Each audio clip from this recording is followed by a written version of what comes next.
Back with Marty Biron. A huge win for the Habs Saturday night, including a hat trick from Cole Caufield. He's now up to 43 goals, only 2 back of Nate MacKinnon for the league lead. Caufield 6 goals in his last 5 games. MacKinnon 1 goal over his last 5. Marty, what are the chances Caufield wins the Rocket this year? I'm going to give it at above 50%. I get it. He's still chasing Nathan MacKinnon, but Cole Caufield has been so good since the Olympic break. You know, he didn't make Team USA. Well, playing with a chip on his shoulder is exactly what the Canadiens and Caufield were looking for coming out of the break. In the last few days, a sudden shift has taken place on the ice. A player who faced questions earlier this season is now producing goals at a rapid pace. His recent performance has drawn league-wide attention, game footage is spreading across platforms, and scoring sequences are being replayed repeatedly as numbers and results begin to change at a critical point in the season. The recent games involving Cole Caufield show a clear rise in scoring output, and this shift has drawn attention across league coverage. But this increase did not begin at the same level earlier in the season. Earlier reports show that Caufield's goal production was below expected levels for a player in a primary scoring role, and this gap between expected output and actual numbers became part of team and media analysis, but the situation changed in recent matchups. In the latest games, Caufield recorded multiple goals and increased shot attempts, and these results were visible in official game statistics as well as repeated scoring sequences during play, but the change also appears in how those goals are being created. During these games, Caufield positioned himself closer to high danger scoring areas, and this adjustment allowed him to receive passes in locations where shots could be taken quickly. This led to faster execution before defenders could react, but this pattern depends on coordination with teammates. The connection between Caufield and Nick Suzuki has been a consistent part of these scoring plays. As Suzuki controlled puck movement and delivered passes into shooting lanes, this setup allowed Caufield to take immediate shots. But this coordination has developed over multiple games. Game footage shows repeated sequences where Suzuki handled zone entry or puck distribution, followed by Caufield receiving the puck and releasing a shot without delay. This pattern has appeared across even strength and power play situations, but timing remains a key factor. The timing of this scoring surge is important because it comes during a later stage of the season where team performance and player roles are closely evaluated. Production during this period is used in assessing consistency, but the response to these performances has expanded beyond internal evaluation. Clips of Caufield's recent goals have circulated across platforms, showing his release, speed, and shot placement. These clips have increased visibility of his current performance, but attention has also focused on measurable data. Recent statistics show an increase in shot volume per game, and shot volume is a key metric used to evaluate offensive involvement as it reflects how often a player creates or receives scoring opportunities. But conversion rate is also important. The role of Nick Suzuki remains central in these sequences, as puck movement from Suzuki creates passing lanes that allow Caufield to receive the puck without extended control time. This reduces defensive reaction windows, but this structure depends on precise timing. During power play situations, Caufield has been placed in areas designed for direct shooting opportunities. These setups increase the likelihood of immediate shot attempts following a pass, but effectiveness depends on execution under pressure. At even strength, Caufield's movement without the puck has been a consistent factor, and this movement allows him to separate from defenders before receiving passes. This creates space for shot attempts, but defensive tracking continues to evolve in response. Tracking data from recent games indicates that Caufield's offensive zone involvement has increased, and this includes more puck touches in scoring areas, but the impact of this involvement is measured through both shot attempts and goal conversion. Reports have noted that Caufield's shot release remains a defining skill, with descriptions stating that he transitions quickly from puck reception to shot execution. This reduces the time available for defensive response, but the frequency of these opportunities remains under observation. The Montreal Canadiens have also adjusted line deployment to support this offensive output, placing Caufield in situations where puck movement leads directly to shooting chances, but the consistency of these setups is still being evaluated. Recent performance data aligns with earlier periods in Caufield's career where scoring output was higher, and this comparison has been referenced in coverage as a return to expected production levels, but maintaining this level across multiple games remains a key factor. As new games are played, additional data continues to build around this scoring trend, and each performance contributes to ongoing evaluation of role consistency and impact within the team structure, but defensive responses from opponents continue to adjust with each matchup.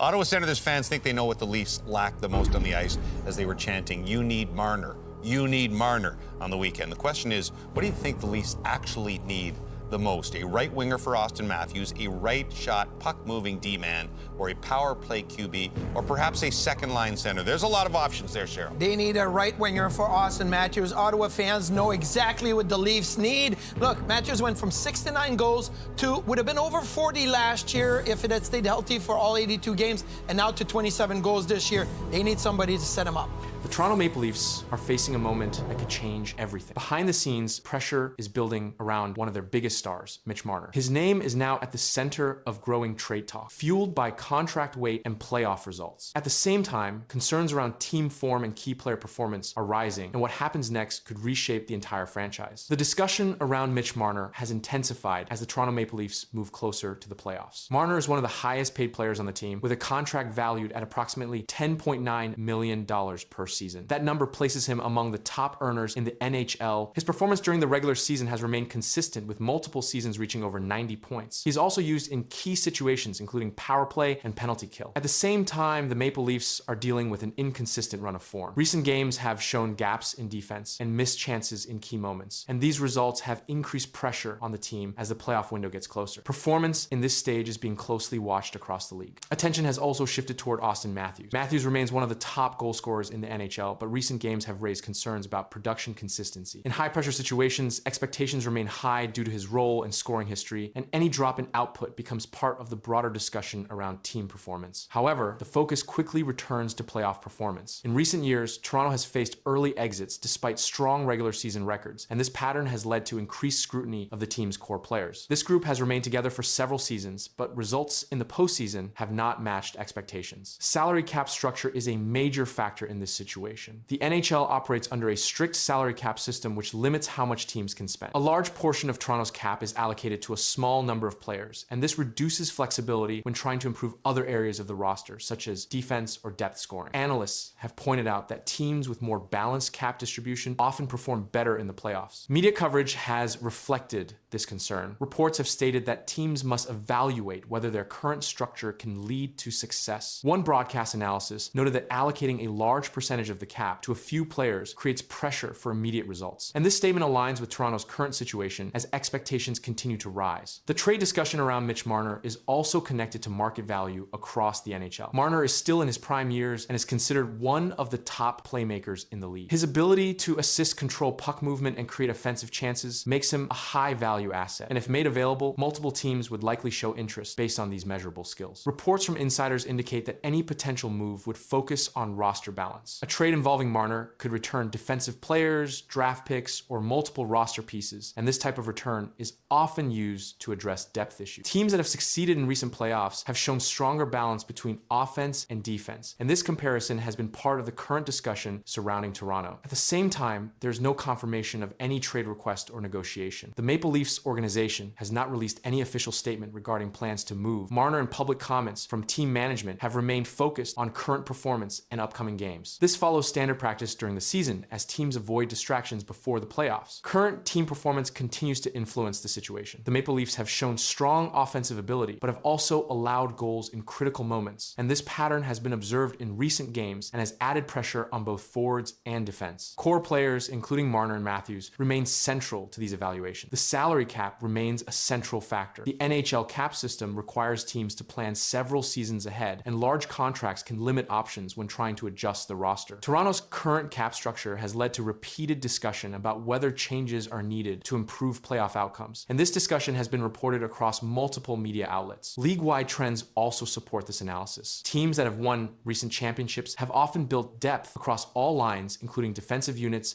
and secondary scoring. Toronto's structure, which focuses heavily on top players, has been compared to those teams, and these comparisons continue to shape the narrative around potential roster changes. An insider report stated that major decisions are usually made after full season evaluations, and this means that any significant move involving Marner would likely occur in the offseason rather than during the playoff push. For now, the situation remains under observation, with attention focused on performance, cap structure, and long-term planning.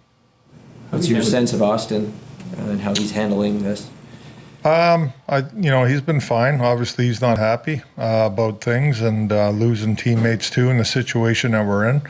He's like everybody else. Nobody is happy with that. But like I said, we can't change that. We only can go forward here, and what we do on the ice is important, and how we play is important. The pressure on Austin Matthews is reaching another level in Toronto. The Toronto Maple Leafs captain has been one of the NHL's most reliable scorers for years, and the team's recent struggles have placed him directly at the center of a growing controversy. Comments from management and reactions across hockey media have only increased the attention, and now the story around Matthews is taking another turn. The recent struggles of the Toronto Maple Leafs have pushed team captain Austin Matthews into the center of a growing discussion across NHL media. Toronto entered the season with high expectations after several strong offensive seasons led by Matthews. He previously recorded multiple 50-goal seasons and won the Rocket Richard Trophy as the league's top goal scorer. Because of those numbers, Matthews has remained one of the most visible players in the NHL. During the current stretch of games, Toronto lost several key matchups and slipped in the standings, and the drop in results increased pressure on both the coaching staff and the team's core players. As Captain Matthews became the primary focus of that attention, his scoring pace slowed compared to earlier parts of the season, and analysts began tracking his production during each game of the losing run. The situation drew direct comments from Toronto Maple Leafs general manager Brad Treliving. During an interview covered by Maple Leafs media outlets, Treliving addressed Matthews' performance and the broader team structure. Treliving said Austin is entering his prime, but the team needs to find ways to support. The statement shifted part of the conversation toward the roster around Matthews, rather than placing responsibility on the captain alone. Treliving's remarks also confirmed that the organization still views Matthews as a central player in Toronto's long-term plan. Matthews signed a major contract extension with the Maple Leafs, keeping him as the face of the franchise for the coming seasons. His role as captain places him at the front of both the team's offense and its public leadership during difficult periods. Matthews responded to the losing stretch during interviews following recent games, and he spoke about the team's need to regain momentum as the schedule continued. Matthews said the team must focus on effort and compete harder every night, and he also explained that players needed to control what we can control and keep pushing. Those comments reflected the message coming from the Leafs captain as the team attempted to recover points in the standings. As the losing stretch continued, the discussion around Austin Matthews moved beyond scoring numbers and into leadership. Matthews became captain of the Toronto Maple Leafs before the start of the current season, which placed him in the role of the main voice for the team during both wins and losses. That position carries responsibility inside the locker room and also in front of the media. During the recent slump, Matthews continued appearing in post-game interviews where questions focused on the team's performance and direction. At the same time, Toronto's position in the standings became another measurable part of the story. The Maple Leafs had entered the season expected to compete near the top of the Atlantic Division, but instead, the team dropped several games in a short span, which reduced their margin in the playoff race. Each loss increased pressure on the roster and coaching staff as the schedule moved forward. Brad Treliving addressed the situation again while discussing the team's overall performance. In the same coverage where he spoke about Matthews, Treliving said the situation hasn't worked right. His comment referred to the team's results during the losing run, and the general manager avoided blaming a single player and instead pointed to the broader structure of the roster and the need for better results across the lineup. While those remarks circulated through hockey media, another topic surrounding Matthews appeared in reports. A former Maple Leafs player criticized Matthews for using an iPad on the bench during games. The device is commonly used by players and coaches to review shifts and analyze plays during NHL games. However, the criticism gained attention after the former player described the habit by saying it was like an addiction, and the comment quickly spread across hockey discussion platforms. The reaction added another layer of attention around the Leafs captain during the same stretch of games. Matthews remained one of the most productive players on the roster, despite the team's results. His career statistics still place him among the league's leading goal scorers over the past several seasons, and because of that history, every game during the slump drew closer analysis of his shots, scoring chances, and time on ice. At the same time, the Maple Leafs faced issues across several parts of their lineup. Defensive breakdowns allowed opponents to score multiple goals in recent games, and offensive support from other lines also declined during the stretch. Those factors combined to create the results that pushed the team further down the standings. Inside the locker room, Matthews continued delivering the same message about effort and response, but with every loss added to the schedule, pressure surrounding the captain and the Maple Leafs organization continued to grow.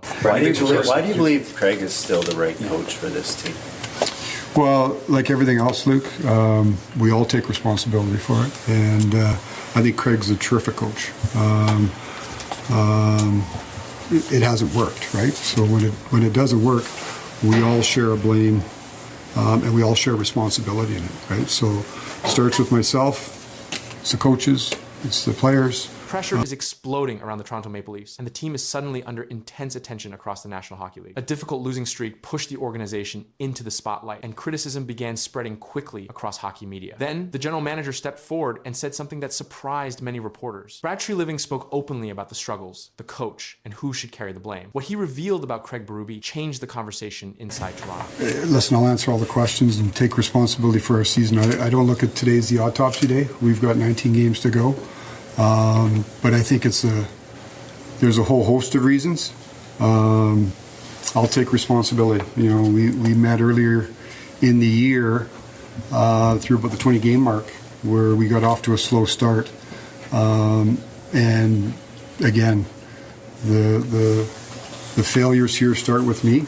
The Toronto Maple Leafs entered the season with strong expectations, and the roster included Captain Austin Matthews, Mitch Marner, William Nylander, and John Tavares. The organization expected to compete near the top of the Atlantic Division. Instead, the team fell into a difficult stretch that raised concern across the league. During that stretch, the Maple Leafs lost several games in a short period, and the team struggled with consistency on both offense and defense. Injuries also affected the lineup, which created even more problems for the coaching staff. Forward Austin Matthews missed games earlier in the season with a lower body injury, while William Nylander also missed time because of injury concerns. Defenseman Chris Tanev was ruled out for a significant period because of a groin injury. These absences created instability in the roster while the team was already trying to recover from losses. The situation placed heavy attention on the coaching staff. Craig Berube was in his second season as head coach of the Maple Leafs. Berube joined Toronto after previously coaching the St. Louis Blues, and in 2019, he led the Blues to the Stanley Cup Championship. His reputation in the National Hockey League is connected to physical hockey and very direct communication with players. As the losses continued, questions started appearing in media coverage about the future of the coaching staff. Reporters asked whether Toronto might consider another coaching change if the results did not improve. That question quickly became the main topic surrounding the team. General manager Brad Treliving addressed the issue during a media availability with reporters. He began by acknowledging the team's poor start to the season, and he accepted responsibility for the situation. Treliving told reporters, "We are not where we want to be or where we believed we would be, and we have underperformed, and I take responsibility." The statement immediately shifted attention toward management accountability, because in the National Hockey League, the general manager is responsible for building the roster and making major decisions about the coaching staff and player contracts. Treliving's comment placed part of the responsibility directly on the front office. Reporters then asked about head coach Craig Berube because speculation had started that the losing streak could put Berube's position at risk. Treliving responded by defending the head coach and explaining that the organization still believed in his leadership. Treliving told reporters Craig did not become a bad coach overnight. He also explained that solving the problem would require effort from the entire organization, including the players, the coaching staff, and management. Treliving said, "The way out of it for me is not pointing fingers, but digging in together, and I have all the faith in the world in him." Those remarks made it clear that management was not placing the blame on the coach alone. The message from the front office was direct, and the Maple Leafs would attempt to correct their performance as a group. However, the head coach did point to problems with execution during game. Berube explained that coaches can provide systems and instructions, but the players must supply intensity and competitiveness during each shift. His comments focused on what he believed the team needed to change immediately. Berube told reporters they have to bring the heart and competitiveness that is needed, and they have to bring that, and they have to want to bring that. The coach also explained that emotional speeches alone cannot fix performance problems on the ice, and he described the limits of coaching influence once a game begins. Berube said, "We can bring the X's and O's, and I can go in there and yell and scream at them all I want, but that does not do anything either." Those remarks highlighted clear frustration inside the coaching staff. According to Berube, the team was not playing the type of hockey required to win games in the National Hockey. The coach pointed to decision-making with the puck as one of the key problems during the losing stretch. Berube explained that the team needed to simplify its style of play, and he said the Maple Leafs were trying to make complicated plays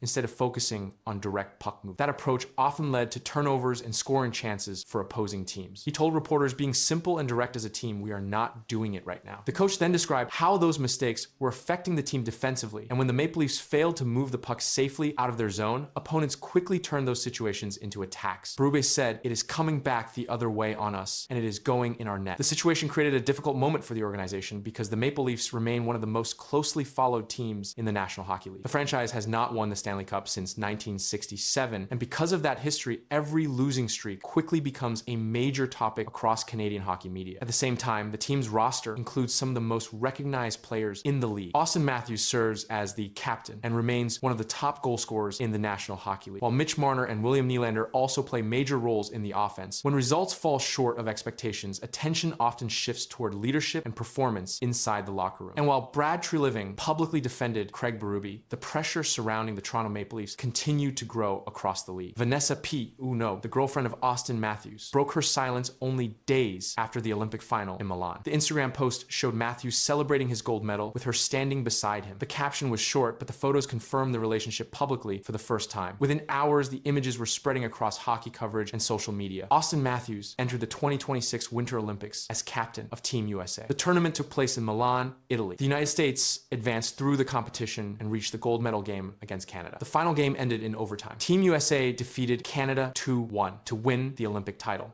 The victory delivered the first Olympic gold medal for the United States men's hockey team in 46 years. Matthews played an important role during the tournament. He recorded 3 goals and 4 assists across the Olympic Games. His performance placed him among the leading contributors for Team USA during the event. Images from Milan showed Matthews celebrating the victory with teammates on the ice. The medal ceremony followed the final game. Matthews stood at center ice wearing the gold medal around his neck. At that moment, the story surrounding Matthews focused on the Olympic victory. But only a short time later, another development appeared online. Vanessa P. Uno posted photos on Instagram from Milan. The images showed Matthews standing beside her while still wearing the Olympic gold medal. The post included a short caption, "A month to remember forever." The photos confirmed something that had not been publicly discussed before. They showed Matthews and P. Uno together during the Olympic celebration. The images spread quickly across hockey coverage and social media platforms. Fans began sharing the photos soon after they appeared online. For many followers of the Maple Leafs captain, the post represented the first public confirmation of the relationship. And that is where the story connects back to the title. Because the moment fans describe as PU, no breaking silence, came directly from that Instagram post. Matthews had rarely spoken publicly about his personal life. Earlier reports had linked him to Emily Rutledge, a therapist based in California. However, Matthews had not publicly discussed that relationship